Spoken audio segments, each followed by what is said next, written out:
በጣም ደስ ይለናል በዚህ ሰዓት ላይ በመገኘታችን። ፕሮግራማችን እንግዲህ የማቴዎስ ወንዱ ፋውንዴሽን ጤናማ አፍሪካ ግዙፍ ፕሮጀክት አካል ነው። ስያሜውን የሚያገኘው ከዛ ነው። ጤናማ አፍሪካ የሚል ትልቅ ፕሮጀክት እያስተዋወቀ ይገኛል። ተላላፊ ባልሆኑ ህመሞች መከላከል ህክምናና ምርምር ላይ የሚሰራ ነው። ከኢትዮጵያ ተሻግሮ እንግዲህ ለጎረቤት ሀገራትም ለመላው አፍሪካም የሚሰራ ይሆናል። ማህበረሰባችንን ስለነዚህ ህመሞች ማስተማር ተገቢ በመሆኑ በየሳምንቱ ይህንን ፕሮግራም ከፋና ሚዲያ ኮርፖሬሽን ጋር በመተባበር አዘጋጅተንላችኋል። እንድታደምጡን እንጋብዛለን። አዜብ ታምር ፕሮግራሙን አዘጋጃለሁ። አበባ በቴክኒኩ ከኛ ጋር ትቆያለች። ናርዶስ ደግሞ የእናንተን ስልኮች ታስተናግዳለች። እየደወላችሁልን አብረን እንድንቆይ ነው የምንጋብዘው። ጊዜው እየበረረ ነው። የጊዜ መብረር እንግዲህ አንጻራዊ ነው፣ እንዳለንበት ሁኔታ ይወሰናል። በህመም ላይ ላለ፣ ለሚያስታምም፣ በችግር ውስጥ ላለ የሚጠብቀው ነገር ላለም ሰው የሚረዝምና የሚያጥርበት ሁኔታ አለ። በችግር ውስጥ ስንሆን እንግዲህ ጊዜው እርዝም ይልብናል። አያልቅም ወይ አይመሽም ወይ አይነጋም ወይ እንላለን። ግን ደግሞ የምንጠብቀው ነገር ሲኖር ስንሯሯጥ ስንፈጥን ደግሞ ፈጠን ይልብናልና ንቁ ስንሆን ስንፈጥን ይበራል። ይኸው እንግዲህ 2018 ተጋምሷል። መጋቢት ወርም እያለቀ ነው የሚገኘው። እንዴት ነው የበረረው እንላለን አንዳንዶቻችን። ለአንዳንዶች ደግሞ እንደው አላልቃለኝ ይህ ዓመት የሚሉም አሉ። እንግዲህ እንደዛ እንዳንል ሮጠብን እንድንል እንዲያደርገን ነው የምንመኘው። ጤናማ ስንሆን ስንንቀሳቀስ ነው ጊዜው የሚፈጥነውና እንድንፈጥን እንድንንቀሳቀስ እንዲፈጥን ጊዜው ይሁንልን እንላለን። እንግዲህ በሁሉም ዘርፍ አብሮ ከጊዜው ጋር መጓዝ መልካም ነው። ስራን የሚያቀላጥፉ ጊዜን፣ ገንዘብን፣ ጉልበትን የሚቆጥቡ ቴክኖሎጂዎች እየበዙ መጥተዋል። ቴክኖሎጂያዊ የፈጠራ ስራዎች እንግዲህ በጤናው ዘርፍ እጅግ ጠቃሚ ናቸው። በተለይ ደግሞ ተላላፊ ያልሆኑ ህመሞችን ስናነሳ መድኃኒቶቹ ውድ ናቸው፣ አይገኙም፣ የታሉ የሚለውን ለማወቅ በመረጃ መታገዝ በጣም ጠቃሚ ነው። የህመሞቹ አይነት እንደመብዛታቸው ደግሞ የት ሄደን እንታከም የሚለውን ማወቅም እጅግ ጠቃሚ ይሆናል። በህክምና ሂደት የምርመራ መሳሪያዎች የት ይገኛሉ የሚለውን በቀላሉ የሚያስረዳ ቴክኖሎጂ መኖርም እንግዲህ እንግልትን በእጅጉ ይቀንሳል፣ ወጪ ይቆጥባል። ከዛም በላይ ደግሞ በአጣዳፊ ሁኔታ ላለች ነፍስ በጊዜ መድረስ ወሳኝ ነውና ጥቅሙ በጣም ሰፊ ነው። ሀገራችን ይህንን የዲጂታል ጤና እንዴት እየተጠቀመችበት ነው የሚለው የዛሬው ርዕሰ ጉዳያችን ይሆናል። አብራችሁ እንድትቆዩ በአክብሮት እንጋብዛለን። የዲጂታል ቴክኖሎጂ ውጤቶች ከቀን ወደ ቀን የኑሮ አጋጣሚዎቻችን ጋር እየተገናኙ እየተሳሰሩ መጥተዋል። የዓለምን የህዝብ ለማገናኘት የፈጠራ ተመራጭነት በጣም ጠቃሚ ነው። ዲጂታል መሆኑ ደግሞ በጣም ዋና ይሆናል ማለት ነው። ፈጠራን በዲጂታል ማገዙ የጤናን አገልግሎት ለማሻሻልም በጣም ትልቅ ፋይዳ አላቸው። ስራን በማቀላጠፍ በኩልም ለውጥ እያመጡ ይገኛሉና በሁሉም ዘርፍ ወደ ዲጂታል መሄዱ ግድ ስለሆነ ዓለም እየተራመደበት ካለው ጋር መራመድ ግድ ስለሚል ሀገራችንም የዚህ የዲጂታል እንቅስቃሴ ተቀላቅላለች። እንዲሁም ደግሞ የጤናው ዘርፍም በዚሁ በዲጂታል ላይ በጣም ብዙ እየሰራ ይገኛል። የዓለም ጤና ድርጅት እንግዲህ ከ2020 እስከ 2027 ስራ ላይ የሚውል የዲጂታል ጤና ስትራቴጂ አዘጋጅቷል። ሀገራትን በጤናው ዘርፍ ላይ እንዲጠቀሙበት ያበረታታል። የህዝቦችን ጤና የሚጠብቅ ነው። የእያንዳንዱን ሰው ጤናማ ህይወት የሚያግዝ ነው። የአገራትን የጤና ስርዓትም የሚያሳልጥ የሚያበረታታ የሚያዘምን ነውና በዚህ እንዲጠቀሙ የዓለም ጤና ድርጅት እየመከረ ይገኛልና የኛም ሀገር እንግዲህ ይህንን ተቀላቅላ ብዙ እየሰራችበት ትገኛለች። ድርጅታዊ የፋይናንስ የሰዎች ታሪክን ከቴክኖሎጂ ጋር የሚያቀናጅ ነው። አሁን ደግሞ እጅግ ፈጣኑ የአርቲፊሻል ኢንተለጀንስ ጊዜ ላይ ነንና በእያንዳንዱ ሙያ ውስጥ የሚለውጠው የሚያሻሽለው ነገር ብዙ ነው። ይህንን በአግባቡ መጠቀም ማወቅ ያስፈልጋል። መጀመሪያ መረዳት ማወቅ ተገቢ ነው። ከዛ ደግሞ መጠቀምም ከሰዎች ጋር እንድንራመድ ያደርገናልና ይህ በጣም ጠቃሚ ነው። እኛ ሳንጠቀምበት እሱ እንዳይጠቀምብን መጠንቀቅና መፍጠን ተገቢ ነው እያሉ ነው የሚገኙት የሙያው ባለቤቶች፣ አይቲ ላይ ባለሙያዎች ሲመክሩን አርቲፊሻል ኢንተለጀንስ ሳይጠቀምባችሁ ተጠቀሙበት ይላሉና ተቋማትም እንግዲህ እንደዛ እንዳይሆን እየሰሩን የሚገኙት በጤና መረጃው በኩል ብዙ እንጠቀምበታለን። በሌላው ዘርፍስ የሚለውን ለባለሙያዎቹ እንተውና ዛሬ እንግዲህ በሰፊው ሙያ ውስጥ ጥቂት ነገሮችን እያነሳን ጤናን የሚረዱ ምን የዲጂታል ዘዴዎች አሉ የሚለውን እየተወያየን እንቆያለን። አብራችሁ እንድትቆዩ በአክብሮት እንጋብዛለን። ዛሬም እንደተለመደው እንግዳ ጋብዤ ነው የመጣሁት። ዶክተር ቴድሮስ ከርሴ ከጤና ሚኒስቴር እንግዳችን ናቸው። አቶ ቴድሮስ በዶክተሮች ስለለመድኩኝ አቶ ቴድሮስ በጣም አመሰግናለሁ እንግዳይ ስለሆንክ። ወጣት ባለሙያ ነው። ከጤና ሚኒስቴር የዲጂታል ጤና አስተዳደር ዴስክ ኃላፊ ነው። ዲጂታል ነክ ጥያቄዎችን እያነሳን ነው አብረን የምንቆየውና እንደመነሻ እንደው የዲጂታል ጤና ማለት ምን ማለት ነው ከሚለው ከጠቅለል ካለው ነገር እንጀምር እስቲ። ዲጂታል ጤና ስንል ምንድነው? ከሌላው በምን ይለያል? አመሰግናለሁ አዜብ። የዲጂታል ጤና ምን ማለት ነው ከሚለው ሲጀምር የዓለም ጤና ድርጅት ዲጂታል ጤና ምንነት ላይ ዴፊኒሽን አስቀምጧል። እንደ ዓለም ጤና ድርጅት መሰረት የዲጂታል ጤና ማለት የጤና አገልግሎቶችን የመረጃ አጠቃቀምንና የጤና ስርዓት አፈጻጸምን ለማሻሻል የሚያስችሉ የዲጂታል ቴክኖሎጂዎችን መጠቀም ማለት ነው። በአጠቃላይ ስንጠቀልለው እነዚህን ይይዛል ማለት ነው። ስርዓቶች፣ ምርቶች፣ አገልግሎቶች ይለያያሉ አይደለ? ምንድናቸው? እንዴት እየተተገበሩ ነው? አዎ የዲጂታል ጤና በጤናው ሴክተር ላይ ከመጠቀም አንጻር የሚሄድባቸው ውህደቶች አሉ፣ የውህደት ሂደቶች አሉ። ይህም ዲጂታላይዜሽን እና ዲጂታል ትራንስፎርሜሽን ነው። አንድን የዲጂታል የጤና ስርዓትን በዲጂታላይዜሽን ስንል ምን ማለታችን ነው? በወረቀት የነበሩ ወይም በተለያዩ ሬጅስትሪ የነበሩ አሰራሮችን ወደ ኤሌክትሮኒክ መቀየር ማለት ነው። ከዚህ በተጨማሪ ደግሞ ዲጂታላይዜሽን ደግሞ ስንል የተለያዩ የጤና ኢንተርቬንሽኖች አሉ። እነሱ ኢንተርቬንሽኖች የሶሉሽኖችን በማልማት አውቶሜት ስናደርጋቸው ዲጂታላይዜሽን እንላለን። በርካታ በዲጂታላይዜሽን የሚለሙ የጤና አገልግሎት መስጫ ሲስተሞች ይኖራሉ። እንዲሁም ደግሞ አገልግሎት ሰርቪስ መስጫ ፕላትፎርሞች አሉ። ስለዚህ ሁሉን አቀፍ የጤና መረጃ ልውውጥ በሴክተር ውስጥ እንዲኖር ለማድረግ ደግሞ በማድረግ የሚፈለገውን ጤናው ሴክተር ያስቀመጠውን ግብ ማሳካት ስንችል ዲጂታል ትራንስፎርሜሽን አካሂደናል ወይም ተካሂዷል ብለን እንላለን። በዚህ ሂደት ውስጥ ነው የዲጂታላይዜሽን ሂደት የሚጓዘው። ሌላው ዲጂታል ጤና ቴክኖሎጂዎችን በሁለት ከፍለን ማየት እንችላለን። አንደኛው የዲጂታል አገልግሎት መስጫ ቴክኖሎጂዎች ናቸው። ሁለተኛው ደግሞ የጤናው ዘርፍ ላይ የተቀመጡ ፕሮግራሞች የሚፈልጓቸውን አላማዎች ለማሳካት ሶሉሽኖች ይለማሉ። እነሱን ሶሉሽኖችም ወይም ሲስተሞች በሁለቱም ፐርስፔክቲቭ የዲጂታል ኢንተርቬንሽኖች እንላለን። ሌላው እነዚህ በሁለቱም አገልግሎቶች ተደራሽ የምንሆነው ለዜጎች ነው። ከአገልግሎት አሰጣጥ አንጻር በዋነኝነት ዜጎች ወይም ዜጋ ተኮር ወይም ታካሚን ተኮር የሆኑ አገልግሎቶችን እንሰጣለን። ሌላው በጤና ተቋማት የሚሰጡ አገልግሎቶች አሉ። እነዛን በጤና ተቋማት ለሚሰጡ የጤና አገልግሎቶች መፍትሄዎች ይኖራሉ፣ ሰርቪስ ፕላትፎርሞች ይኖራሉ። እነሱን ነው እንግዲህ ለውሳኔ አሰጣጥ እንዲሁም ደግሞ ክሊኒካል ኬር ሕክምና ለመስጠት የምንጠቀምባቸው።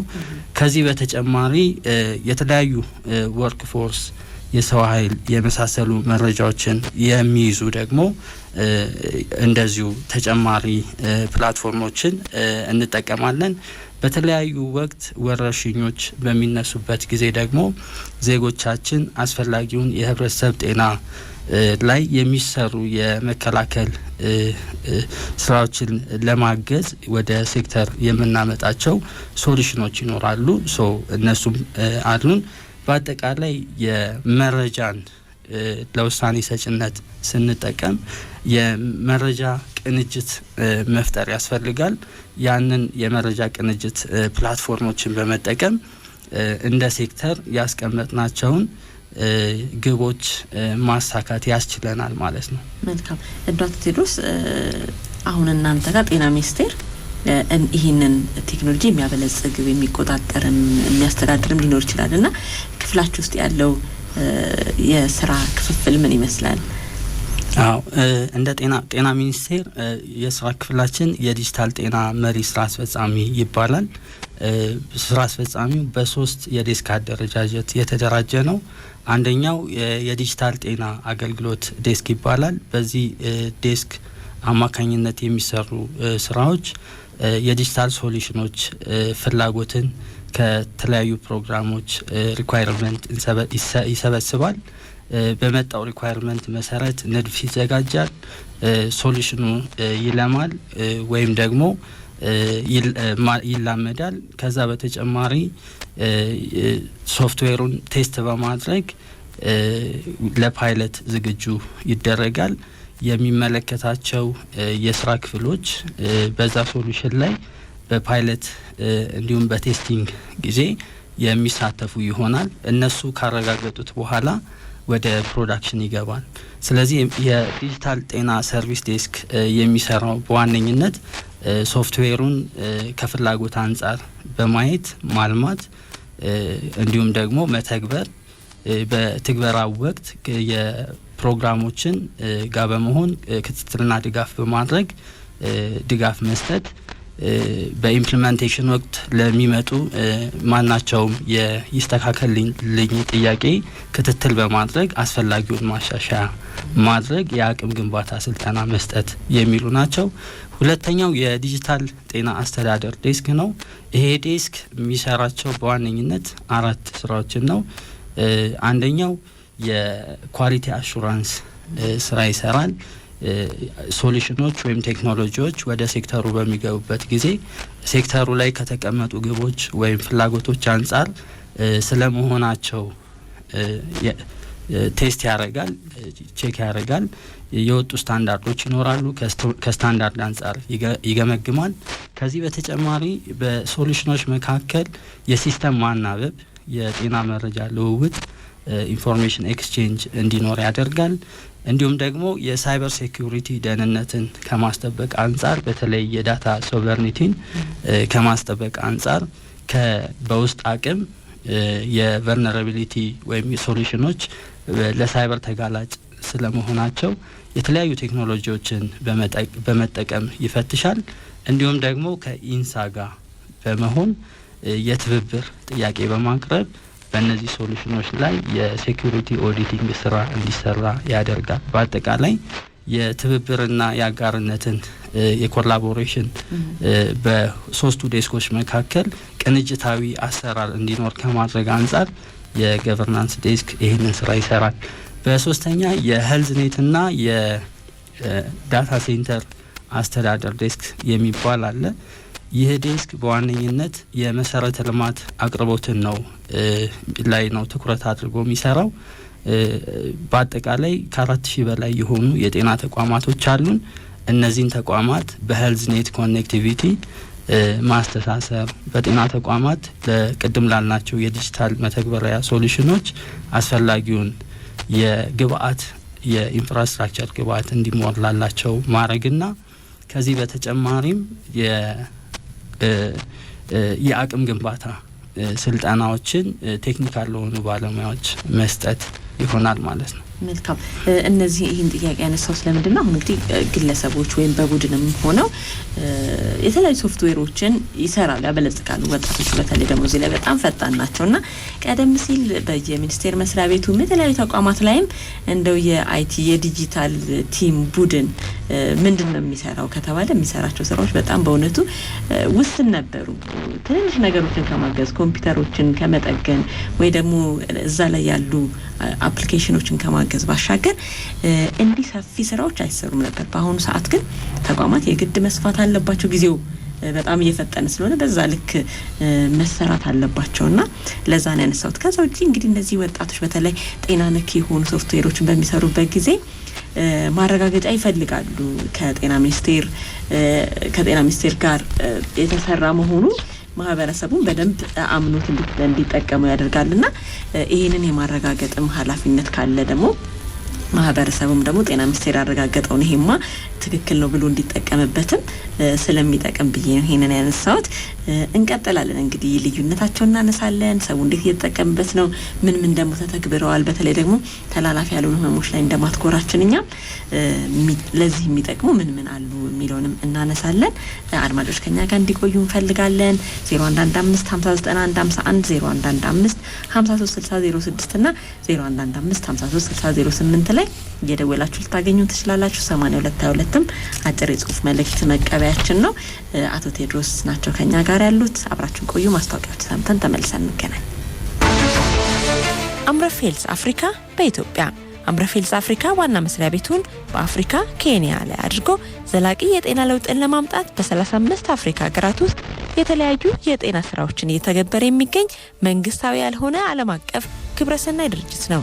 ከተመሰረተበት በፈረንጆቹ አቆጣጠር ከ1957 ጀምሮ ላለፉት 65 ዓመታት የጤና አገልግሎት ተደራሽነትን በማስፋት በርካታ ፕሮጀክቶችን ቀርጾ ውጤታማ የሆኑ ስራዎችን እያከናወነ ይገኛል። በሀገራችን ኢትዮጵያ ላለፉት 22 ዓመታት ከማህበረሰቡ ከመንግስትና መንግስታዊ ካልሆኑ አካላት ጋር በመተባበር በሁሉም ክልሎችና ከተማ አስተዳደሮች የተለያዩ የጤናና የልማት ፕሮግራሞችን እየተገበረ ይገኛል። ይህ የሬዲዮ ፕሮግራም በአምረፌልዝ አፍሪካ በኢትዮጵያ ድጋፍ የተዘጋጀ ሲሆን የፕሮግራሙ ይዘትም ሆነ በፕሮግራሙ የቀረቡ ሀሳቦች የተንጸባረቁ አስተያየቶችና አመለካከቶች የአዘጋጆቹ ብቻ ናቸው። አምረፌልዝ አፍሪካ በኢትዮጵያ የአርማውር ሃንሰን የምርምር ኢንስቲትዩት አህሪ የተቋቋመው በ1962 ዓመተ ምህረት ሲሆን በጤና ጥበቃ ሚኒስቴር ስር ከሚገኙ ተቋማት መካከል አንዱ ነው። በጤና ምርምርና ልማት የእውቀትና የቴክኖሎጂ ሽግግር ማዕከል ሆኖ ማገልገል፣ የሕክምና ሙከራዎችና የባዮ ኢኩቪቫለንስ ጥናት ማካሄድ፣ በጤና ምርምርና ልማት ዘርፍ ሀገራዊ ሰው አቅምን መገንባትና በውድድር የሚገኙ የምርምር ስራ ማስኬጃ ገንዘብ ማስገኘት ዋና ዋና ዓላማዎቹ ሲሆኑ በአገር አቀፍ ደረጃ ቅድሚያ በሚሰጣቸው የምርምር አካባቢዎች መሰረት በተላላፊና ተላላፊ ባልሆኑ በሽታዎች ላይ ምርምር ያደርጋል፣ የእውቀት አስተዳደርን ያጠነክራል፣ የምርምር ግኝቶችና ሌሎች መረጃዎችን በህትመትና በሌሎች መንገዶች ያሰራጫል፣ በማስረጃ ላይ የተመሰረተ ውሳኔ ለመስጠት በምርምር ግኝቶች ላይ የሚመለከታቸው አካላት የፖሊሲ አጭር መግለጫዎችን ያቀርባል፣ ጥናቶችን ያካሂዳል። የአርማውር ሃንሰን የምርምር ኢንስቲትዩት አህሪ ስለሚሰራቸው ስራዎች ተጨማሪ መረጃ ማግኘት ከፈለጉ ዘነበ ወርቅ አለርት ሆስፒታል ግቢ ውስጥ በሚገኘው ቢሮአችን በአካል ይምጡ ወይም ደግሞ በስልክ ቁጥር 0911 74 7938 ይደውሉ። ምርምር ለተሻለ ጤና። አርማውር ሃንሰን የምርምር ኢንስቲትዩት።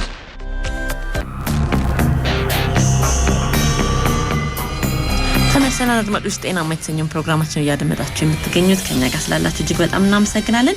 ስፖንሰሮቻችንን እጅግ በጣም ነው የምናመሰግነው። አምረፌልዝ አፍሪካ በኢትዮጵያ ለበርካታ ዓመታት በተለይ በወጣቶችና በእናቶች ጤና ላይ እየሰራ የሚገኝ ብዙ ድጋፍ እያደረገ የሚገኝ ተቋም ነው። እናመሰግናለን። አርማውር ሃንሰን የምርምር ኢንስቲትዩት ትናንትም 10ኛውን የኢትዮ ሄልዝ እና 2ኛውን የሀገር ውስጥ የሕክምና ግብአት ምርትና ኢኖቬሽን ኤግዚቢሽን ከፍቷል። ለ3 ቀናት የሚቆይ ነው። ይህ እንግዲህ በአዲስ ኢንተርናሽናል ኮንቬንሽን ሴንተር የተከፈተ ኤግዚቢሽን በርካታ የቴክኖሎጂ ውጤቶችም የሚተዋወቁበት ነውና እንድትጠቀሙበት እንጋብዛለን። ብትጎበኙት በጣም ታተርፋላችሁ። በጣም ደስ የሚል ነገር ትናንት የሰማነው የአርማውር ሃንሰን የምርምር ኢንስቲትዩት ዋና ዳይሬክተር ፕሮፌሰር አፈወርቅ ካሱ ጥገኝነት የኢኮኖሚ ብቻ ሳይሆን የጤና ደህንነት፣ የክብርና የሀገር የመቋቋም አቅም ጉዳይ መሆኑን ጠቁሟልና እውቀት የማያመነጩ ውጤታማ ቁጥጥር የማያደርጉና ጥራትን የማያረጋግጡ ሀገራት ሁልጊዜም ጥገኛ ሆነው ይቆያሉ ሲሉ አስገንዝበዋል። እንግዲህ ጥገኝነትን ስናነሳ ቴክኖሎጂም አንዱ ነገር ነው።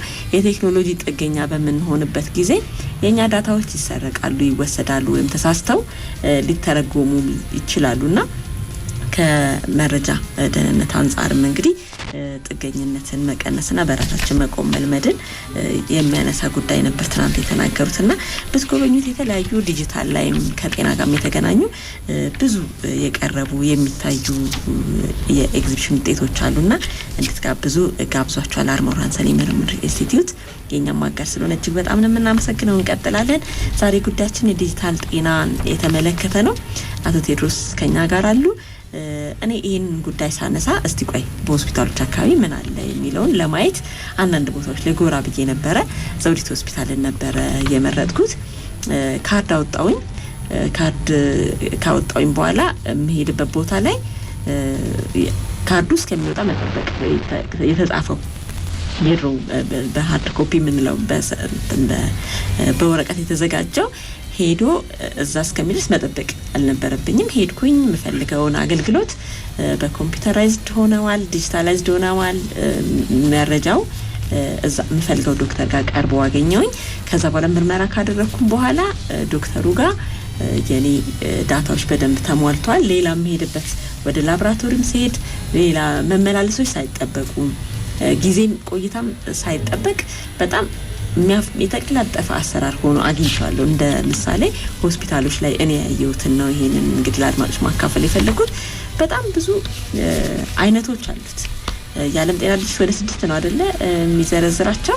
እነዚህን መሰረት ባደረገ ጤና ሚኒስቴር በራሱ ለሚተገብራቸው ስርዓት ማመንጨት ፖሊሲ ማመንጨት ስለሆነ ዋናው ተግባሩ ከዚህ አንፃር የሚሰራቸው ስራዎች አሉ። ከዛ ውጭ ደግሞ በየሆስፒታሉ ለማስተሳሰር መረጃ ለመስጠት የምንጠቀምባቸው አሉና ምን እየተሰርቷል ሰውስ እየተጠቀመበት ነው ወይ የሚለውን ስናነሳ እነዚህን 6ቱን አስቀድመን እናያቸው። አቶ ቴድሮስ። እሺ አመሰግናለሁ።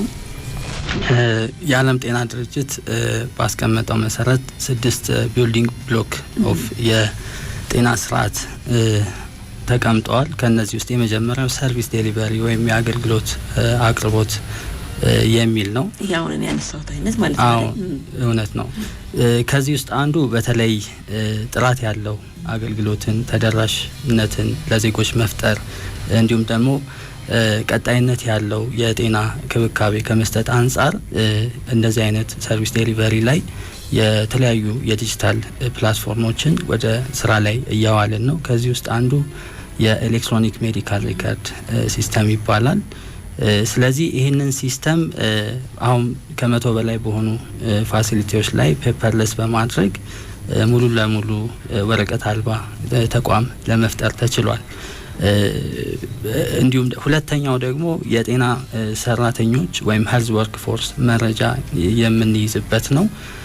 በዚህ ላይ የተለያዩ የሄልዝ ወርክ ፎርስ መረጃ የምንይዝባቸው ስርዓቶች አሉን። ከዚህ ውስጥ አንዱ አይኤችአርአይስ የምንለው ነው። ስለዚህ በአይኤችአርአይስ ውስጥ 3 ዋና ኮምፖነንቶች አሉ። የሂውማን የሰው ሀብት አስተዳደር፣ የሰው ሀብት ልማትና የብቃት ምዘና የምንሰጥበት ስርዓትን በተቀናጀ መንገድ አገልግሎት የምንሰጥበት ነው። በዚህ ስርዓት ውስጥ የጤና ባለሙያው ምን ያህል ነው የሚለውን መረጃ እናገኛለን። እንዲሁም ደግሞ የጤና ባለሙያዎች የአቅም ግንባታ ስልጠና የሚያገኙበትና ያንን ትራክ የምናደርግበት ነው። ለአቅም ግንባታ ደግሞ በተጨማሪነት በሲፒዲ ማዕከላት ሳይገኙ ሰልፍ ፔስድ በሆነ መንገድም የሚማሩባቸው ኤሌክትሮኒክ የለርኒንግ ቱሎች አሉ። እነዛን ፕላትፎርሙንም በመጠቀም ኮምፒተንሲያቸውን በተቀመጠው መሰረት ራሳቸውን ማብቃት ይችላሉ ማለት ነው። ሌላው 3ኛ የጤና መረጃ ስርዓት የምንለው ነው። የጤና መረጃ ስርዓት በዋነኝነት በመደበኛው የጤና አገልግሎት መረጃን ፕሮግራሞች የሚፈልጉትን የጤና መረጃዎችን የምንሰበስብበት ስርዓት ነው ማለት ነው። በዚህ በመደበኛና መደበኛ ባልሆነም በተለያዩ በሰርቬይ በጥናት መልክ የሚሰበሰቡ መረጃዎችም ይኖራሉ። እነዚህ መረጃ ትክክለኝነትን በማረጋገጥ ኳሊቲውን ወቅታዊነቱን በመጠበቅ ፕሮግራሞች የሚፈልጉትን ለውሳኔ ሰጭነት የሚያግዛቸውን ተዋረዳዊ ሂደቱን በጠበቀ መንገድ ወይም መረጃው ከሚሰበሰብበት ጀምሮ እስከ ላይኛው እስከ ጤና ሚኒስቴር ድረስ መረጃዎች ይመጡበታል ማለት ነው። ሌላው የመድኃኒትና ቴክኖሎጂ አቅርቦት ሰንሰለት የምንለው ነው። በዚህ ሂደት ውስጥ መድኃኒት ወደ ሀገር ውስጥ መድኃኒትና ይሄ ባዮሜዲካል ኢኩፕመንቶች የመሳሰሉት ወደ ሀገር ውስጥ የሚገቡበት ከዛም አልፎ ደግሞ የቁጥጥር ስርዓት የሚሰራበት የአቅራቢ ድርጅቶችና የተለያዩ የግል ፋርማሲ ክሊኒኮች እነዚህን መድኃኒቶች በመቀበል ለዜጎች ተደራሽ እንዲሆን ያደርጋሉ።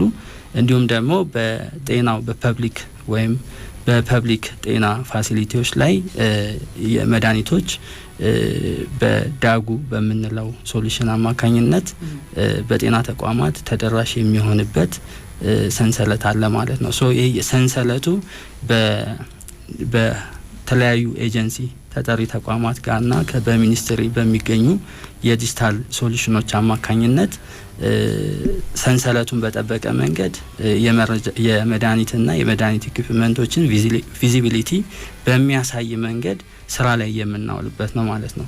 ሌላው የጤና ፋይናንስ የምንለው ነው። የጤና ፋይናንስም እንደዚሁ በተለይ ፍትሃዊ የክፍያ ስርዓት እንዲኖር ከማድረግ አንጻር በጤና አገልግሎት ዜጎች ለሚያገኙት የሕክምና አገልግሎት ክፍያ ይከፍላሉ። ሶ ይህንን ክፍያ በሚከፍሉበት ጊዜ አሁን የዲጂታል ፔመንት ስርዓትን በማምጣት የተለያዩ የክፍያ አማራጮችን አቅርበን በጤና ተቋማት ዜጎች በቀላሉ ለሚያገኙት አገልግሎት ሰርቪስ የሚከፍሉበትን አማራጭ እየፈጠርን ነው። ሌላው አስተዳደርና አመራር ነው። ሊደርሺፕ ኤንድ ገቨርናንስ ምንለው ነው። እዚህ ላይ በተለይ ጤና ሚኒስቴር ግልጽ የሆነ የጤና ፖሊሲ አለው። እሱን ተከትሎ ደግሞ ዲጂታል ሶሉሽኖች እርስ በርስ የሚናበቡበትና ስራ ላይ የሚውሉበትን ስታንዳርድና ፍሬምወርኮችን በማውጣት የአካውንታቢሊቲ ፍሬምወርክን በመፍጠር ስራ ላይ ሶሉሽኖች ይውላሉ ማለት ነው። እነዚህ እንግዲህ አጠቃላይ ሌሎችም ስራዎች የሚመሩበት ነው ማለት ነው። አሁን እንግዲህ በልጽገው ለአገልግሎት በቅተው የምናያቸው በግለሰቦችም ያሉ በርካታ የቴክኖሎጂ ውጤቶች አሉ፣ ሶፍትዌሮች አሉ ከጤና ጋር የተገናኙ መረጃ የሚሰጡትም ለክፍያ የሚያገለግሉትም ለመረጃም ለአስተዳደርም ለአመራርም ለትምህርት መስጫም የሚያገለግሉት ሁሉ የዚህ የዲጂታል ጤና ስርዓት አካል ናቸው ማለት ነው። አድማጮች እንግዲህ ጥያቄዎች፣ አስተያየቶች ካላችሁ ሊደውሉልን ይችላሉ። እነዚህ ዋና ዋናዎቹ በጤና ስርዓት ውስጥ ያሉ ከጤናን ወደ ዲጂታል ስንቀይር ትራንስፎርም ስናደርግ ነው የምትታል በአይቲ ቋንቋ እዛ ውስጥ የሚያገለግሉ ናቸው ማለት ነው። ስለዚህ እነዚህ ከነዚህ ውስጥ ደግሞ ለአድማጮች ተደራሽ የሆኑ ምን ናቸው የሚለውን በቆይታችን የምናነሳቸው ይሆናል። አድማጮች ከኛ ጋር እንዲቆዩ በአክብሮት ነው የምንጋብዘው። የሰዓት እወጃ ይኖረናል። የሰዓት እወጃችንን ሰምተን ተመልሰን እንገናኛለን። አሁን 5 ሰዓት ሆኗል። ለምሳሩ ጉዳይ መቼም እስካሁን ምግባችን በክኖር ጥብላ ደርሳለች። ጥፍጥ ያለ ቀን ይሁንላችሁ።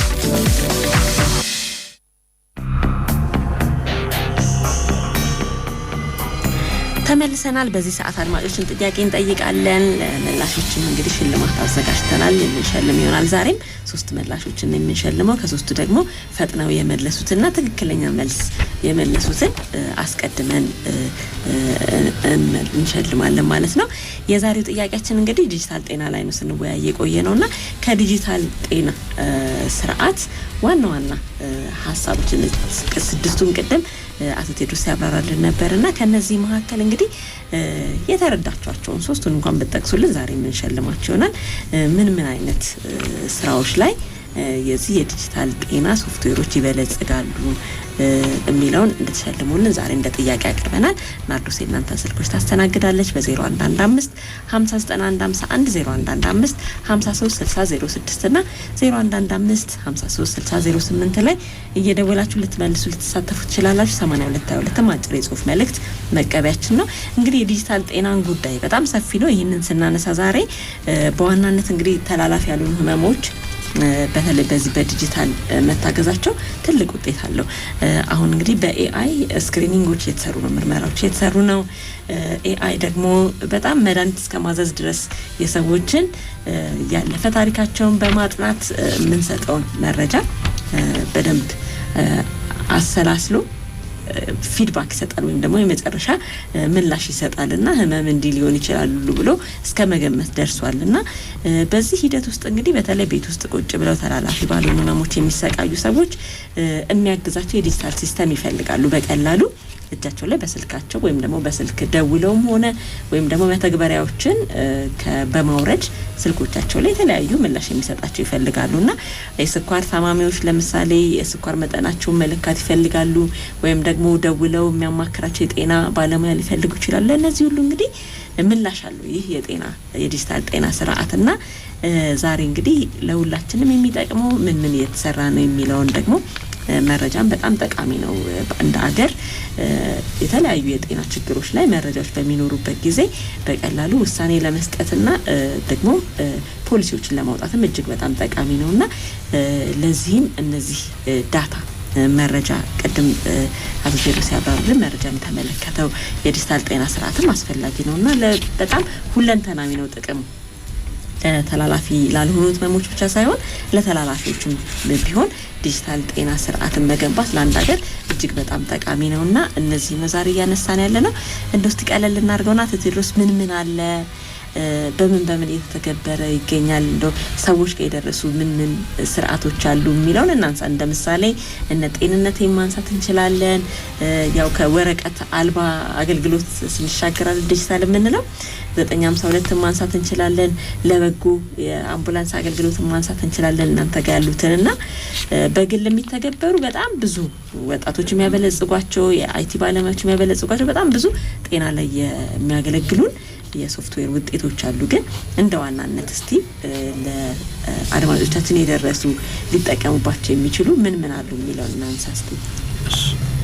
እሺ አመሰግናለሁ። እንዳልሽው በተለይ ተላላፊ ባልሆኑት በሽታዎች ላይ ትኩረት ከማድረግ አኳያ በተለይ ጤና ሚኒስቴር የሲምፕል አፕ የሚባል የዲጂታል መተግበሪያ ሰርቶ በስራ ላይ አውሏል። ይህ ሲስተም በተለይ ኤንሲዲ ዙሪያ ከሚሰሩ ካሉት ውስጥ የደም ግፊትና የስኳር ታማሚዎችን አገልግሎት ላይ አገልግሎት ለማዘመን በሚል ያዘጋጀ ነው። ሶ ይሄ አንድሮይድ የሆነ ቴክኖሎጂ ነው። ነገር ግን በተቋማት አገልግሎቱን የሚሰጡ ባለሙያዎች መረጃውን የሚያዩበት በተለይ ታካሚዎችን ክትትል የሚያደርጉበት ኖቲፊኬሽን የሚያዩበትና የሚያገኙበት እንዲሁም ታካሚው የራሱን ጤና በአፕሊኬሽኑ መተግበሪያውን በመጠቀም የሚከታተልበት አስፈላጊውን ደግሞ ምክር ሲፈልግ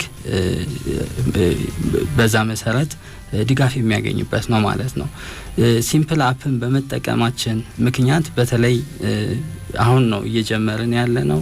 ኤግዚስቲንግ ካሉ ከዲኤችአይስቱ በዲኤችአይስቱም የሚመጡ ዳታዎች ነበሩ። ከሱም ጋር የማናበብ ስራ ጀምረናል።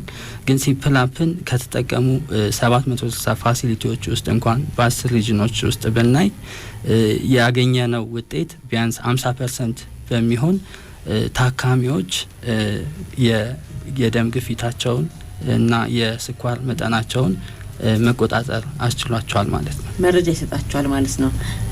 ልክ እንደ ሌሎቹ አሁን አንዳንድ ሆስፒታሎች ላይ ሄደን ካርድ አውጥተን ምርመራ በምናደርግበት ጊዜ ዛሬ የስኳር መጠንሽ ይሄ ነው፣ ክብደትሽ ይሄ ነው፣ ደም ግፊትሽ እንደዚህ ሆኗል ተብለው መረጃዎች ይላኩልናል እና በየሰዓቱ እያዩት ያንን ራሳቸው እንዲያስተካክሉ ይጠቅማቸዋል ማለት ነው። በትክክል። ከዛም በተጨማሪ ደግሞ ያው ዘመኑ ያመጣልን ተጨማሪ አማራጮችም አሉ። ስማርት ዎቾችን በመጠቀም ዜጎች በተለይ ኤንሲዲ ብለድ ግፊታቸውንና የስኳር መጠናቸውን የሚከታተሉባቸው አማራጮች ኪቶችም እየመጡ ነው ያሉትና እነዚህን ቴክኖሎጂዎች እየተጠቀምን በተለይ የኢምፕሊሜንቴሽናቸውን ከፍ እያደረግን ብንሄድ በኤንሲዲ ሊከሰት የሚችለውን የሞት ቁጥር የምንቀንስበት አማራጭ ይሆናል ማለት ነው። ይህንን ካነሳን አይቀር በስልክ መልክ የሚዘጋጁ በቀለበት መልክ የሚዘጋጁ እንደዚሁ የደም ግፊታችንን የስኳር መጠናችን ሊነግሩ የሚችሉ የቴክኖሎጂ ውጤቶችም አሉ አይደል? በትክክል። እነዚህም ሰዎች ምን ላይ እንዳሉ ይጠቅማቸዋል። ማወቁ መጀመሪያ ምን ላይ ነው ያለው ጤንነት የሚለውን ማወቅ ጠቃሚ ይሆናል። ከዛ በመቀጠል ደግሞ እንግዲህ መድኃኒት መውሰድ አለብኝ፣ ሐኪም ጋር መሄድ አለብኝ የሚለውን ንቁ ሆነው እንዲረዱና ሰዎችን በማንቃት በኩል እጅግ በጣም ጥቅም አላቸው። በራሳቸው መፍትሄ አይደሉም፣ አያክሙም። ነገር ግን ያለንን የሰውነታችንን መረጃ የሚሰጡ ናቸውና እነዚህም የቴክኖሎጂ ዲጂታል ዘመኑ ውጤቶች ናቸው ብዬ ነው ያነሷቸው። ሌላ በእናንተ በኩል ጤንነቴ በቅርቡ የተመረቀ ትልቅ ሶፍትዌር ነው ለመድኃኒት አሁን የደም ግፊት፣ የስኳር፣ የኩላሊት ታማሚዎች መድኃኒት በጣም ይቸገራሉ። የት ነው ያለው? መድኃኒቶቻቸው ብዙ ጊዜ የማይገኙ አንዳንድ መድኃኒቶችም ይኖራሉ። የካንሰር ህመም መድኃኒቶችን ልንጠቅስ እንችላለን እና እነዚህ መድኃኒቶች የት አካባቢ ነው ያሉት? ስንት ናቸው? ዋጋቸው የሚለውን እስከ ክፍያ ድረስ የሚሄድ ትልቅ አገልግሎት ነው ብዬ አስባለሁ ሲተዋወቅ ስለነበርኩኝና እዚህም ላይ ትንሽ ነገር ለአድማጮቻችን እንበል። ጤንነቴን በተመለከተ የጤንነቴን አፕሊኬሽን ትግበራ በአዲስ አበባ ብቻ ነው ያደረግነው። በቀጣይ ወደ ክልሎችም የሚወርድበትን ሁኔታ ከክልል የጤና አመራሮችና ከጤና ሚኒስቴርም ጉዳዩ ከሚመለከታቸው የበላይ አመራሮች ጋር ውይይት እየተደረገ ነው፣ ምክክር እየተደረገ ነው። ማስፋት ስለሚያስፈልግ በዋነኝነት 3 ጠቀሜታዎችን ጤንነቴ ይሰጣል። ጤንነቴ አፕ አንደኛ ፋርማሲዎች ያሏቸውን መድኃኒቶች ይመዘግባሉ። ያንን ከመዘገቡ በኋላ ፕራይሳቸውን ያስቀምጣሉ። የመድኃኒት አይነቱን ኢሜጅ ያስገባሉ። እንዲሁም ደግሞ ሁሉም ፋሲሊቲዎች ሲስተሙ ምንድነው የሚያደርገው?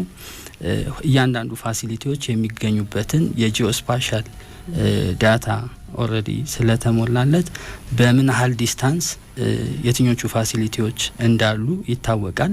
ስለዚህ ዜጎች ይህንን አፕሊኬሽን መጠቀም ሲጀምሩ ካሉበት ሎኬሽን ተነስተው መድኃኒት ቢፈልጉ በአቅራቢያቸው የሚገኙትን የሚፈልጉትን መድኃኒት የት እንደሚገኝ በሎኬሽን ኒረስት የሆነውን ያመጣላቸዋል ማለት ነው። ሶ ይሄ በመሆኑ ምክንያት አንደኛ ፋርማሲዎች አገልግሎታቸውን ተደራሽ እያደረጉ ነው። ዜጎችም ደግሞ በዛ በተጣበበ ጊዜያቸውን ይቆጥብላቸዋል። እንዲሁም ደግሞ በፍጥነት ሊያገኙት የሚፈልጉትን የመድኃኒት አይነት በቶሎ ኒረስት ከሆነ ተቋም የሚያገኙበትን እድል ይፈጥርላቸዋል ማለት ነው። ይሄ አስፈላጊነቱ በጣም ውጤትም እያመጣ ስለሆነ ሀገራዊ እንዲሆንና ተደራሽነቱን በክልልም እስከ ወረዳም ድረስ እያሰፋን የምንሄድበት ሁኔታ ይኖራል ብለን ስትራቴጂካሊ ነድፈን እየሰራን ነው።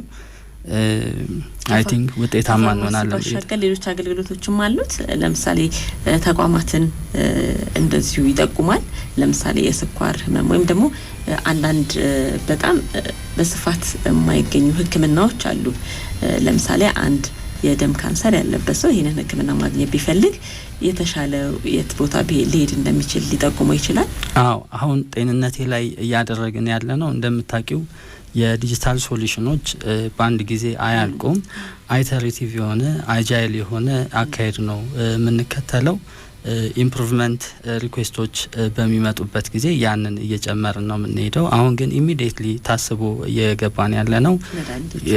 በተለይ በጤና ተቋማት የሚሰጡ አገልግሎቶችን የምንመዘግብበት ስርዓት አለን፣ ኤምኤፍአር የሚባል ሶ ከሱ ሲስተም ጋር በማናበብ የት አሁን እንዳልሽው ምን አይነት አገልግሎት ከዛ ተቋም አገኛለሁ የሚለውንም መረጃ እንዲሰጥ ለማድረግ ስራዎች እየተሰሩ ነው። መልካም።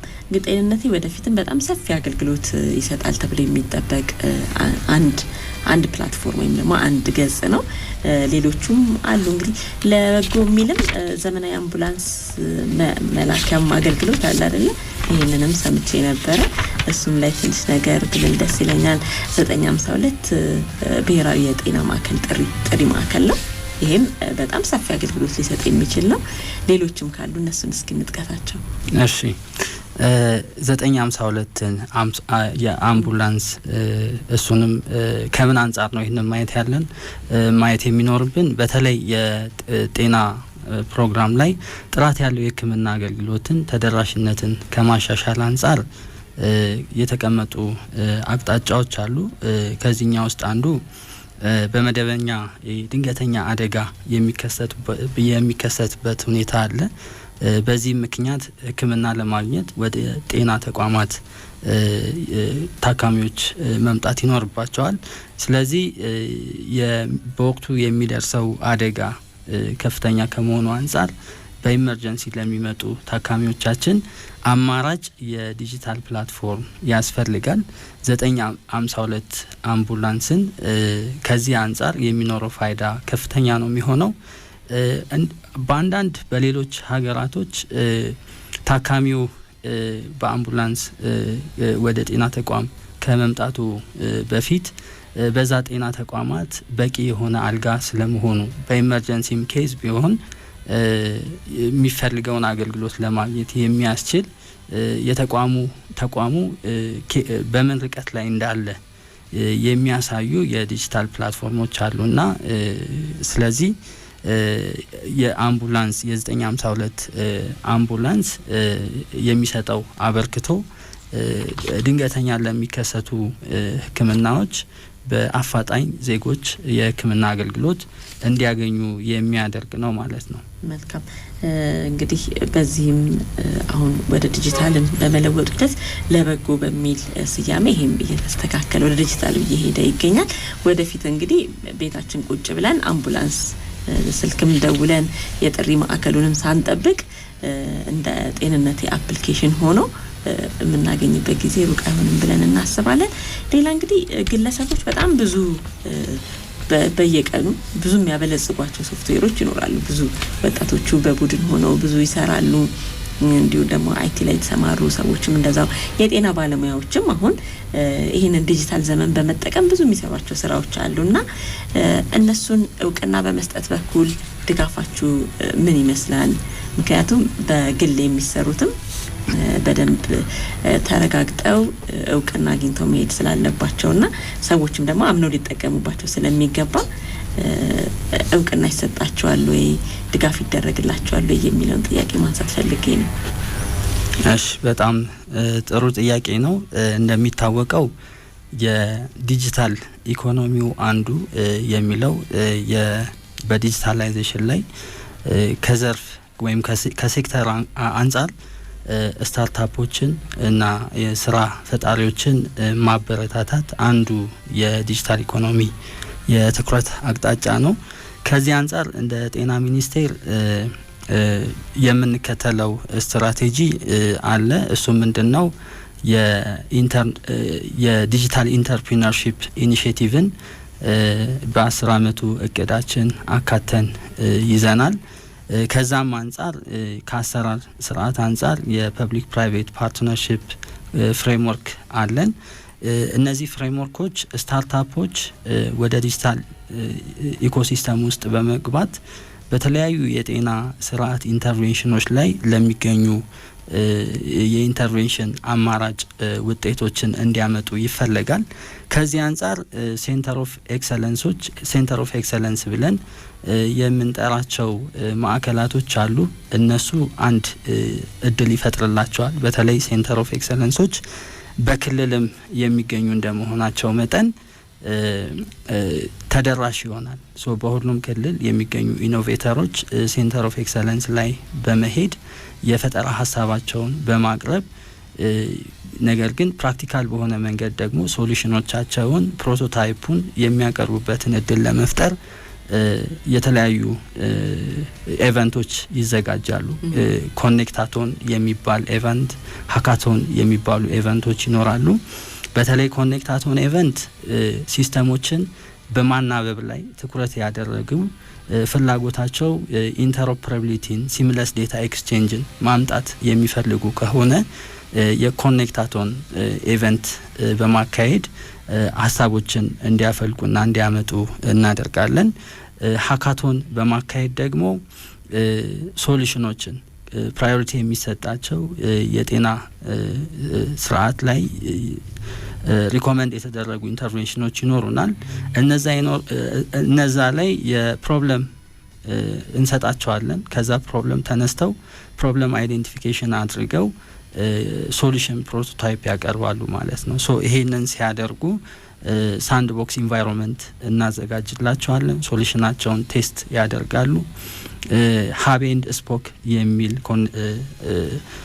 አፕሮች ተከትለን ለምሳሌ በክልል ሴንተር ኦፍ ኤክሰለንስ ላይ ሆነው ልምምድ ማድረግ ከፈለጉ ከሴንተር ከሀቡ ላይ ያስቀመጥነው ሪሶርስ በመጠቀም ስራቸውን ቴስት አድርገው መውጣት ይችላሉ ማለት ነው። ስለዚህ በአሰራር ስርዓት ጤና ሚኒስቴር በተለይ ለስራ ፈጣሪዎች ምቹና የነሱን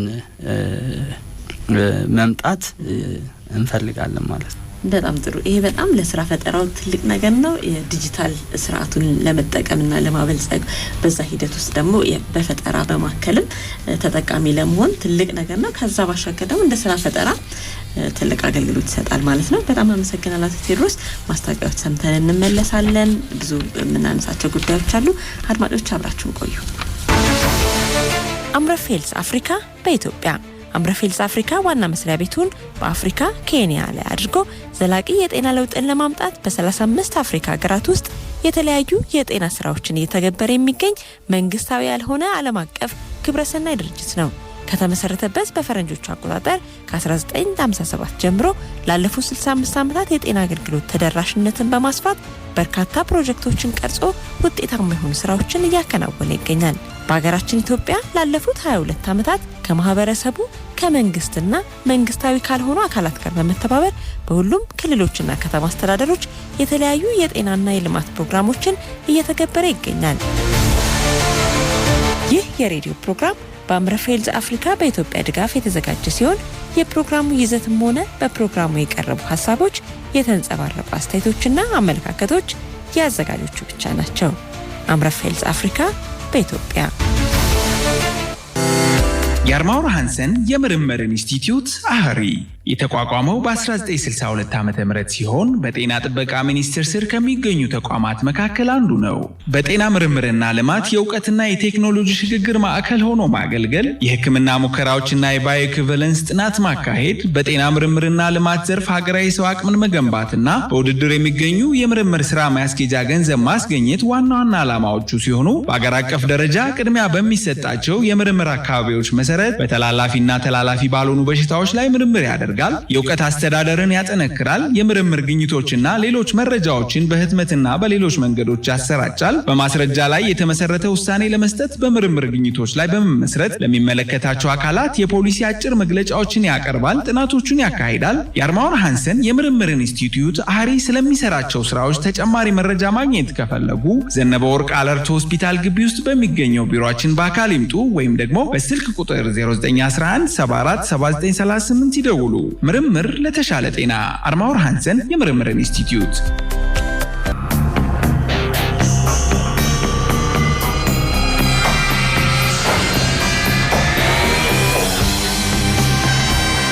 ተመልሰናል። አድማጮች ከኛ ጋር ስላላችሁ እጅግ በጣም እናመሰግናለን። ተሸላሚዎችንም እየለየን የምንገኘው በፕሮግራማችን መጨረሻ ላይ የምንነግራችሁ ይሆናል። እንቀጥላለን። አቶ ቴዎድሮስ የዲጂታል ጤና ስርዓትን ነው አጠቃላይ ያነሳነው። በጣም ሰፊ ጽንሰ ሀሳብ ነው። ኤአይንም ይጨምራል ዲጂታል ስንል እስካሁን ስንጠቀምበት ከነበረው በተጨማሪና በዚህ በኤአይ በጣም ብዙ ስራዎች በጣም የሚገርሙ ጤናው ስርዓት ላይ በጣም ትልቅ እገዛም እያደረገ የሚገኝ ነው። ወደፊት ደግሞ በተለይ በእኛ ሀገር በስፋት ስንጠቀምበት ትልቅ ጥቅም የሚያስገኝና ብዙ ነገሮችን የሚያቃልል ሆኖ እየተገኘን የሚገኙ ባለሙያዎች እንደሚነግሩንና እዚህ ላይ አንገባም በጣም ሰፊም አዲስም ስለሆነ ለኛ ሀገር ነገር ግን እንደው የዲጂታል ጤናን አገልግሎቶቹን ብዙ ጥሩ ነገሮችን አንስተናልና እንደው እንዴት እንጠቀምበት ወደሚለው ነገር ልመጣ ነውና በጣም ብዙ እድሎች አሉት። ከድሎቹ መካከል ጊዜን፣ ገንዘብን፣ ጉልበትን መቆጠቡ በራሱ በጣም ትልቅ ነገር ነውና ከነዚህ ባሻገር እንደ እድል የምንጠቅሳቸው ነገሮች አሉ እንዴ? እነዚህ በጣም መልካም ነገሮች ናቸው። በዲጂታል ጤና ስንጠቀም የምናገኛቸው ነገሮች ናቸው የምንላቸው ካሉ እነሱንም ማንሳት እንችላለን። ክፍተቶች ካሉት የምናነሳቸው ነገሮች ካሉ እድሉን ለርሱ ልስጣት ቴዎድሮስ። እሺ አመሰግናለሁ። በተለይ የዲጂታል ጤና ቴክኖሎጂዎች ያሏቸው እድል ወይም ኦፖርቹኒቲ የምንላቸው በዋነኝነት በተለይ የውሳኔ አሰጣጥ ላይ የሚኖራቸው ሚና በጣም ከፍተኛ ነው። ሶ ቤተር ኳሊቲ ኦፍ ኬር እንዲኖር ከማድረግ አንጻር ሚናቸው ከፍተኛ ነው። ስለዚህ የተሻሉ እና አገልግሎቱ የሚፈልገውን ሶሉሽኖችን ወደ ኢኮሲስተሙ እንድናስገባ ኢኖቬተሮችንም እንድንጠቀም እድል ይፈጥርልናል። ሌላው ኮንቲኒቲ ኦፍ ኬር መጠበቅ ነው። ይህም ማለት ሎንጊቱዲናል ኦፍ የዜጎችን ዳታ በሁሉም ጤና ተቋማት እንዲኖር እና ከአንድ ጊዜ በላይ የታካሚ ዳታ መያዝ አይኖርብንም ማለት ነው። ስለዚህ ዲጂታል ትራንስፎርሜሽንም ተሳካ የምንለው በተለይ የፔሸንት ሪከርዶች ዱፕሊኬሽን ሳይኖራቸው የምንይዝ ከሆነ ነው። ለዚህ ደግሞ አስቻይ ሁኔታ የፋይዳ መምጣት ከፍተኛ አስተዋጽኦ እያመጣልን ነው። እሱን ደግሞ ተጠቅመን እኛ የማስተር ፔሸንት ኢንዴክስ ብለን የሄልዝ አይዲን ጄኔሬት ማድረግ እየቻለን ነው። ስለዚህ ለወደፊት እንደ ሀገር ዜጎች በጤና ተቋማት አገልግሎት በሚያገኙበት ጊዜ የፋይዳ አይዲያቸውን ተጠቅመው ሌሎችም አይዲያቸውን ተጠቅመው ነገር ግን የሄልዝ አይዲ ዩኒክ አይዲ ይኖራቸዋል። ስለዚህ በመንግስት የጤና ተቋምም በግል የጤና ተቋምም ሄደው አገልግሎት በሚያገኙበት ጊዜ መረጃቸው የሕክምና መረጃቸው ከቦታ መሳለጥ ይችላል ማለት ነው። እንዲሁም ደግሞ በውጭ ሀገር ለተለያየ ጉዞ ፒሊግሪምስ አይነት የሀጂ ጉዞ የሚያደርጉ ዜጎች ይኖራሉ። ስለዚህ በዛም ሕክምና ማግኘት የሚፈልጉበት ሁኔታ ይኖራል። ያኔ የዲጂታል ትራንስፎርሜሽን ላይ ኢንተርኦፕሬቢሊቲን ካሳካን ታካሚዎች በተለያዩ ፕላትፎርሞች የፔሸንት ሂስትሪያቸውን ትራንስፈር ማድረግ ይቻላል። ስለዚህ ኢንተርናሽናል ፔሸንት ሰመሪ ዳታቸው ሼር መደረግ ይችላል ማለት ነው። ሶ ወደዛ ጉዞ እየገባን ነው። ሌላው ምናልባት ከኤፊሸንሲ አንጻር አንቺም ጠቅሰሽዋል። በዋነኝነት ግን ማሰብ የሚኖርብን ጥሩ እድል ብለን የምናስበው የሚሰሩ ሶሉሽኖቻችን አንድ ጊዜ ተሰብስበው ነገር ግን ለተለያየ ፐርፐስ ዴታ ትሪያንጉሌሽን ተሰርቶ ውሳኔ የሚሰጥበትን አማራጭ እድል የሚፈጥርልን መሆኑን ማስገንዘብ ወዳለሁ። እንደው ጥንቃቄ ልናደርግበት የሚገባ ምናልባት ደግሞ ለሶስተኛ ወገን መረጃችን ይጋለጥብናል የሚል ስጋት አድማጮች እንዳይኖራቸው እዚህም ላይ ምን ጠቅሰው ነገር ካለ እንደ ክፍተቶች ምን ቆጥሮ ወይም ደግሞ ሰዎች በጥንቃቄ ሊጠቀሙበት ይገባል የምንለው እንደ መልእክት የሚተላለፍ ነገር ካለ? አዎ በተለይ በዋነኝነት ከሪስክ አንጻር የሚነሱ ጉዳዮች ሁሌም ሪስክ ይኖራል። በተለይ የዳታ ሪስክ ዳታ ሪስክ ላይ የሳይበር ሴኩሪቲ ተጋላጭነት ወይም ትሬት ይኖራል። ፕራይቬሲ ብሪች ያደርጋል። ስለዚህ ዜጎች በተለይ የዲጂታል ፕላትፎርምን በሚጠቀሙበት ጊዜ ከትክክለኛ ምንጭ የመጡ የዲጂታል ሶሉሽኖች መሆናቸውን ካረጋገጡ በኋላ ቢጠቀሙ ይመረጣል። በተለይ ግን በስራ ላይ የሚገኙ የጤና ባለሙያዎች በተለይ በኢኮሲስተም ውስጥ የተለያዩ የሴኩሪቲ አማራጮችን እንደ ሴክተር ስለምንሰራ በተቻለ መጠን ደህንነቱ የተጠበቀ ለመሆን እናደርጋለን ማለት ነው። ሌላው ከሪስክ አንጻር መነሳት የሚኖርበት ነገር ምንድነው? ሲስተሞች ዲዛይን በሚደረጉበት ጊዜ ፔሸንት ሴንትሪክ በሆነ መንገድ ዲዛይን የማይደረጉ ከሆነ እሱም ሪስክ ያመጣል፣ የሚፈለገውን ውጤት አያመጣም። ከዛ በተጨማሪ ደግሞ ከፍተኛ የወጪ ብክነት እንዲመጣ ነው የሚያደርገው። ሌላው ኦፕሬሽናል ከዛ አንጻር ደግሞ በተለይ የኤሌክትሪሲቲ እንዲሁም ደግሞ አማራጭ የኢንተርኔት ኮኔክቲቪቲ በማይኖርባት ጊዜ በሚፈለገው ደረጃ መረጃዎችን ለማምጣትና ተደራሽ የምንሆንበት አማራጭ ላይ ከፍተኛ ችግር ይገጥመናል። ስለዚህ በአጠቃላይ ከፔፐር ወደ ዲጂታል ስንመጣ እንደዚህ አይነት ሪስኮች ሊገጥሙን ይችላሉ። ነገር ግን ሪስኮቹን ሚቲጌት የምናደርግባቸው ሌሎች አማራጮችን መፍትሄዎችን ማውጣት ይኖርብናል። መልካም፣ በጣም አመሰግናለሁ አቶ ቴዎድሮስ። የዛሬው ፕሮግራማችን ሊጠቃለል ነው። ተሸላሚዎች እንጠቅሳለን እነማን እንደሆኑ። በጣም በርካታ አድማጮቻችን ተሳታፊዎች ነበሩ። አበባው ከቄለ ሞለጋ፣ ጌታቸው ከቄራ፣ ታደሰ ካባዲናና ሌሎቹም ትክክለኛውን መልስ የሰጡን አድማጮች ናቸው። በአጭር የጽሁፍ መልእክትም በ0941 ጀምሮ በ13 የሚያበቃ በ0925 ጀምሮ በ00 የሚያበቃና በ0975 ጀምሮ በ82 የሚያበቁ ስልኮች ትክክለኛውን ምላሽ ሰጥተውናል። ከነዚህ መካከል ግን አበባውን ከቄለም ወለጋ ጌታቸው ከቄራና በ0941 ጀምሮ በ13 የሚያበቃ ስልክ እነዚህ የዛሬ ተሸላሚዎቻችን ይሆናሉ ማለት ነው። እጅግ በጣም እናመሰግናለን። በዲጂታል ዘመን ወደ ኋላ መቅረት ምን ጠቃሚ አይሆንም፣ ወደ ኋላ መቅረት እንደሚያመጣውና ስለዚህ ዲጂታል ጤናን የዲጂታል ጤና ፕላትፎርሞችን ወይም ገጾችን በመጠቀም ተጠቃሚ እንሁን እንላለን። ተላላፊ ያልሆኑ ህመሞች ላይ በተለይ ደግሞ በጣም ብዙ አገልግሎት አላቸውና እንጠቀምባቸው የሚል መልእክት አለን። ማቴዎስ ወንዱ ፋውንዴሽን ከፋና ሚዲያ ኮርፖሬሽን ጋር በጋራ በመተባበር ነው ይህንን ፕሮግራም ያቀረቡላችሁ። አብራችሁን ስለነበራችሁ እጅግ በጣም እናመሰግናለን። የስፖንሰሮቻችንን ማስታወቂያ እንሰማና በዚሁ እንሰናበታለን። አበባ በቴክኒኩ አብራን ነበረች። ናርዶስም የእናንተን ስልኮች አስተናግዳለች። አዜብ ታምሩ ፕሮግራሙን እየመራ አብሬያችሁ ነበርኩኝ። ሳምንት በሰላም ያገናኛል። አምረፌልስ አፍሪካ በኢትዮጵያ አምረፌልስ አፍሪካ ዋና መስሪያ ቤቱን በአፍሪካ ኬንያ ላይ አድርጎ ዘላቂ የጤና ለውጥን ለማምጣት በ35 አፍሪካ ሀገራት ውስጥ የተለያዩ የጤና ስራዎችን እየተገበረ የሚገኝ መንግስታዊ ያልሆነ ዓለም አቀፍ ግብረሰናይ ድርጅት ነው።